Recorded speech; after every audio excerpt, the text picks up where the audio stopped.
Daniel, en nuestras conversaciones tú me has permitido reflexionar a propósito de esos pensamientos, digamos, que nos dividen entre cuál es el conocimiento científico válido, el que va a Ujú, ser reconocido, y cuál es ese conocimiento que es útil a la ujú, humanidad ujú. en los procesos, sobre todo terapéuticos, porque esta Sí, conversación pues está en el marco del documental de Raíces en la Tierra, Raíces en el Cielo, ujú, que es donde vamos a dar a conocer los resultados de la investigación, de cuáles son los efectos terapéuticos de las constelaciones familiares. ujú, Y en esas conversaciones que hemos tenido, tú me has aportado mucho a la comprensión frente a esa diferencia. Y me ujú. gustaría que también nos compartieras aquí para que las personas que van a ver este documental luego puedan entender qué diferencia hay entre un conocimiento válido, útil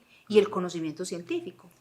Sí, es muy buena pregunta. Tiene, pues es como mucho, va mucho como al tema de la filosofía de la ciencia, ¿cierto? Como de qué es útil y qué es verdadero, ¿cierto? Ujú, En el marco de lo que yo trabajo, pues yo estoy muy enfocado como en los modelos matemáticos, digamos, hay un sistema químico de flujo, ujú, una reacción química o una cristalización o un proceso farmacéutico o, digamos, industrial. ujú, Nosotros tratamos de describir ese fenómeno con ujú, ecuaciones matemáticas, ujú, digamos.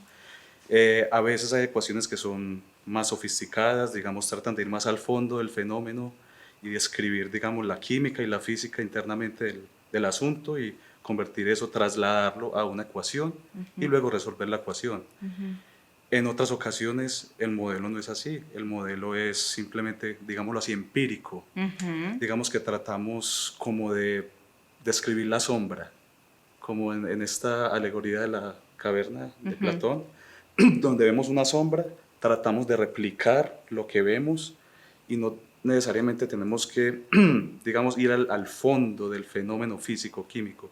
En ese sentido, digamos, ese modelo matemático es útil solo para esa situación en particular, ¿cierto? Entonces, no podemos decir que el modelo es, digamos, de base mecanística, ¿cierto? ujú. Eh, Hay un científico que decía algo que tal vez puede ser un poco controversial para ciertos científicos. Dice como que todos los modelos están mal, pues matemáticos. Todos los modelos matemáticos están mal, solo que hay unos útiles, ¿cierto?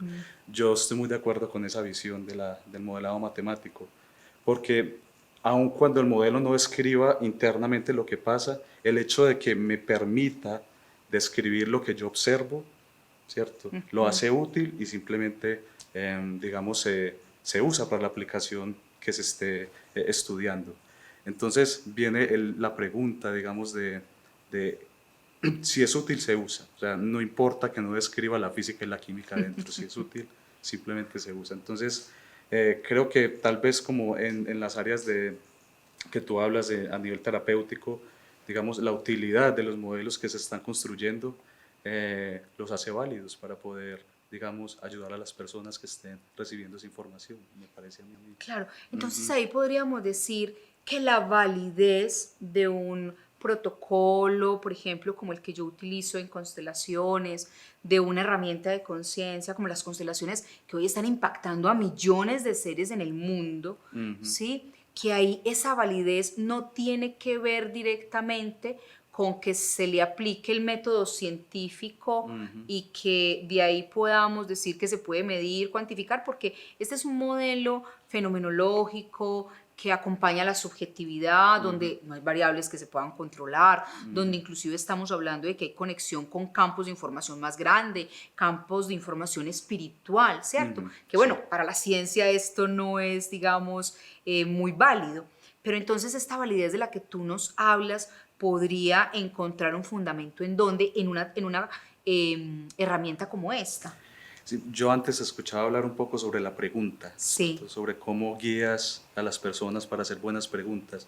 Yo pienso que eso está muy ligado con el método científico, porque el método científico, el primer paso es observar y hacer una pregunta, ¿cierto? Y en función de qué tan válida o qué tan buena la pregunta sea, digamos, la investigación va a tomar un rumbo u otro, ¿cierto? Entonces, plantear buenas preguntas es digamos, la génesis del método científico, como lo que hacen los niños, ¿cierto? Que observan el mundo y se preguntan cosas y luego toman evidencia de cierta manera. Nosotros somos todavía niños que estamos aprendiendo y tomando información del mundo exterior. Yo pienso que en eso hay similitudes, ¿cierto? Hay analogías muy claras y muy bonitas del método científico con lo que tú haces, ¿cierto?